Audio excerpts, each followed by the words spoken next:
நான் என்பது நீ அல்லவோ? அத்தியாயம் 4. ஒரே வாரத்தில் அஞ்சலி, ரூபினி நிலைமை தலைகீழாக மாறிவிட்டது. இவர்கள் வேலை பார்த்தது சாப்ட்வேர் கம்பெனியில். இப்பொழுதோ கம்பெனி, வேலை இரண்டுமே புதிது. எம்டி இவர்களை அழைத்து பேசிய போது முதலில் பயந்தனர். எதுக்கு சார் அந்த கம்பெனிக்கு மாத்துறீங்க? எங்களுக்கு இந்த வேலை தான் தெரியும். எங்களை போய் அக்கவுண்ட்ஸ் கிளரிக்கல் லைன்ல வேலை செய்ய சொன்னா வேலைக்கு ஆகாது சார். அதெல்லாம் இல்லைம்மா, உங்களுக்கு தெரிஞ்ச வேலை தான் கொடுப்பாங்க. சம்பளம் இதை விட 2 மடங்கு. நானும் கொஞ்ச நாள் ஃபாரின் போகலாம்னு பார்க்கிறேன். நான் இருக்கிற வரை இங்கே உங்களுக்கு பிரச்சனை இல்லை. அப்புறமா வேற யாராவது தான் மேனேஜ் பண்ணுவாங்க. அந்த சிரமம் எல்லாம் வேண்டாம். நான் சொல்றது எவ்வளவு உண்மைன்னு நீங்க அங்கே போனதுமே புரிஞ்சுக்குவீங்க. அதுவும் இதுவரை என்னோட கம்பெனியா தான் இருந்தது. இப்போதான் பார்க்க முடியலன்னு கைமாத்தி விட்டுட்டேன். நல்ல ஸ்டாப்ஸ் போட்டு கொடுங்கன்னு மிஸ்டர் சத்யசீலன் கேட்டதுனால உங்க 2 பேரை மட்டும் அங்கே மாத்தி விட்டு இருக்கிறேன் என்று முடித்து விட்டார். ஏய், போய் தான் பார்ப்போமே, பிடிச்சால் இருப்போம், இல்லைன்னா வேற வேலை. அரைகுறை மனதுடன் அங்கு சென்றனர். மேடம், நீங்க சாரோட பர்சனல் பிஏ. அஞ்சலியை பார்த்து சொன்ன ரிசப்ஷனிஸ்ட் ரூபினியை பார்த்து உங்களுக்கு சார் வந்து சொல்லுவாங்க என்று அவர்களை உட்கார வைத்தார். என்னடி இது? பிஏவா? நமக்கு அதெல்லாம் சரி வராது, வா எழுந்து போயிடுவோம் ரூபினி சொல்ல, போவோம், அதுக்கு முன்னாடி அந்த ஆளை நறுக்குன்னு 4 வார்த்தை கேட்டுட்டு போவோம் என்றார். எதுக்குடி வில்லங்கம்? வேலை வேண்டான்னு முடிவு பண்ணியாச்சு, பேசாம போயிடலாமே. இவர்கள் வழக்கடிக்கும் போதே அவன் உள்ளே நுழைந்தான். அவனது அறைக்குள் நுழையும் வரை அமைதியாக இருந்தவள், ஏய், இவனை எங்கேயோ பார்த்திருக்கிறோம் என்றாள் ரூபினி. அதற்குள் அழைப்பு வரவே அவனது அறைக்குள் நுழைந்தனர். Welcome miss Anjali and Rubini, take your seat என்று கை காட்டினான். இருவரும் ஒருவர் முகத்தை ஒருவர் பார்த்து கொண்டனர். உட்காரச் சென்ற ரூபினியை மறைவில் கையை பிடித்து இழுத்து தடுத்த அஞ்சலி அவனிடம், சார், முதல்ல இங்கே எங்களுக்கு என்ன வேலைன்னு சொல்லுங்க என்றார். சொல்றேன், அதுக்குத்தானே உங்களை உட்கார சொன்னேன். ஓகே, நீங்களும் நானும் ஒண்ணுதான் என்றான் அஞ்சலியை பார்த்தபடி. வா, என்ன சார் உளறீங்க என்று கோபத்தோடு அவள் முறைத்தாள். எஸ், உண்மைத்தான் சொன்னேன். இந்த கம்பெனியை வாங்கி 2 நாள் தான் ஆகுது. உங்களுக்கும் இது புது வேலை தானே, அதைத்தான் நானும் சொன்னேன். நீங்க தான் தப்பா புரிஞ்சுக்கிட்டீங்க. பேசும்போது அவனது விழிகளை சந்தித்தவள் பார்வையின் கூர்மையை தாங்கிக் கொள்ள முடியாமல் முகம் திருப்பிக் கொண்டாள். மிஸ் ரூபினி, ஒரு 2 மாதம் இந்த ஆபீஸ்ல நீங்க 2 பேரும் இருங்க. அப்புறம் என்னோட மெயின் ஆபீஸ்ல உங்களுக்கு போஸ்டிங் போட்டு தரேன். அது ஒரு சாஃப்ட்வேர் கம்பெனி. நீங்க 2 பேரும் திறமையானவங்கன்னு கேள்விப்பட்டேன். உங்களை நேரடியாக என்னோட மெயின் ஆபீஸுக்கு கூப்பிட முடியாது. அதனால உங்க எம்டி கிட்ட இங்கே மாத்தி விடும்படி கேட்டேன். ஓகேவா என்றான். அவ்வளவுதான், ரூபினி சரண்டர் ஆகிவிட்டார். ஓகே சார், இங்கே என்னோட ஒர்க் என்ன சார்? நான் மேனேஜர் கிட்ட சொல்றேன், அவர் உங்களை ட்ரெயின் பண்ணுவார் என்று கூறி அவளை வெளியே அனுப்பி வைத்தார். எப்பா, என்ன பார்வைடா அது! எதுக்கு இவன் இந்த மாதிரி பார்க்கறான்? பார்வை ஆராய்ச்சியில் இருந்தவள் ரூபினி வெளியே சென்றதை கவனிக்கவில்லை. மிஸ் அஞ்சலி என்று 2 தடவை கூப்பிட்டதும் தான் நினைவிற்கு வந்தார். என்ன என்பது போல் அவனை நிமிர்ந்து பார்த்ததும், மிஸ்ஸா இல்லை மிஸ்ஸஸா என்றான் கேலியாக. ஹலோ, பார்த்தா எப்படி தெரியுது? துடுக்காய் வினவ, என்றவன் தாடையை தேய்த்தபடி மேலிருந்து கீழ்வரை நோட்டமிட்டான். லூசுடி அஞ்சலி, நீ சும்மாவே அப்படி பார்த்தான். நீ இப்போ உனக்கையாய் எப்படி தெரியுது என்று கேளு. இதுதான் சாக்குன்னு வச்ச கண்ணு வாங்காம பார்க்க போறான். அவள் மனதிற்குள் தாளித்தது போலவே நடந்தது. உல்லாசமான சிரிப்புடன், பார்த்தா மிஸ் மாதிரி தெரியுது, அப்பப்ப பிரைஸ் ஆகி நிற்கிறத பார்த்தா மிஸ்ஸஸ் மாதிரி தெரியுது என்றான். இவனை என்று பல்லை கடிக்கத்தான் முடிந்தது அவளால்.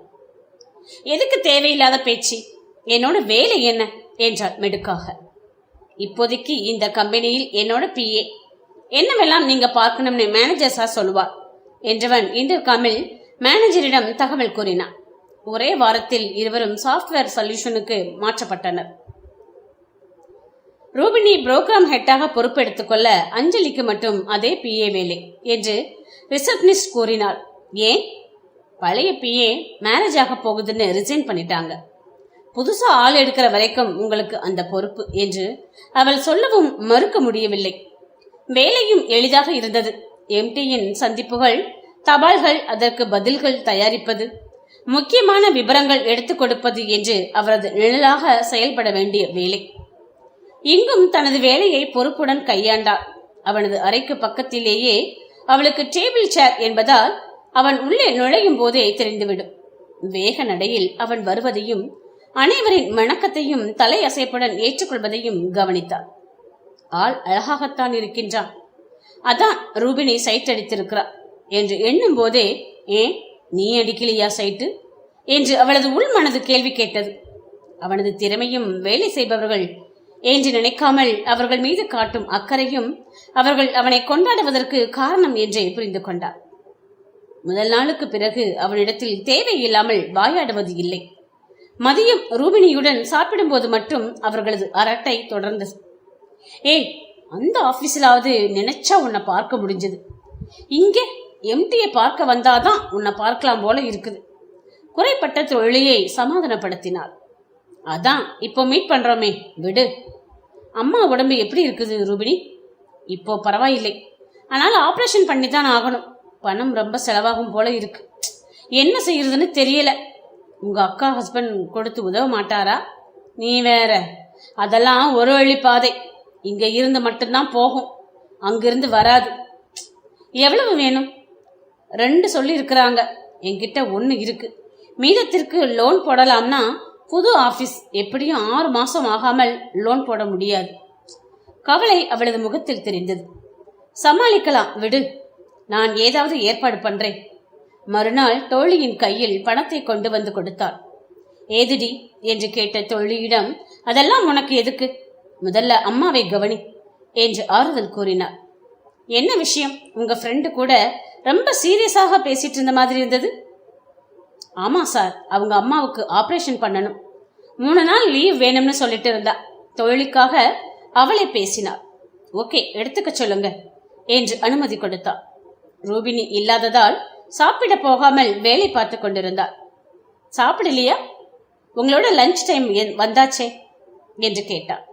ரூபி, இல்லை, அதான் இங்கேயே சாப்பிடலாமான்னு நினைச்சிட்டு இருக்கிறேன் என்றார்.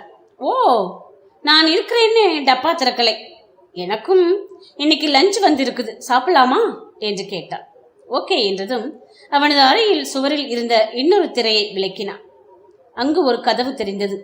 அதை திறந்ததும் இன்னொரு சிறிய அறை இருந்தது.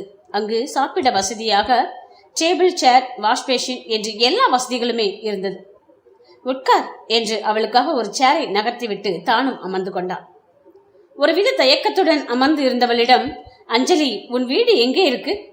ஐ எம் சாரி, எனக்கெனவோ உன்னை நீங்க வாங்க அப்படின்னு கூப்பிட முடியலை, ஒரு ஃப்ரெண்டா நினைச்சுக்கோயேன் என்றான். நோ ப்ராப்ளம் என்றவள் தன்னை பற்றி சுருக்கமாய் கூறினாள். அண்ணாவுக்கு மேரேஜ் ஆயிடுச்சு, அவன் அண்ணி கூட இருக்கிறான், நானும் அம்மாவும் மட்டுமே இருக்கிறோம். பெருசா சொல்லிக்கிற மாதிரி எதுவுமே இல்லை சார்.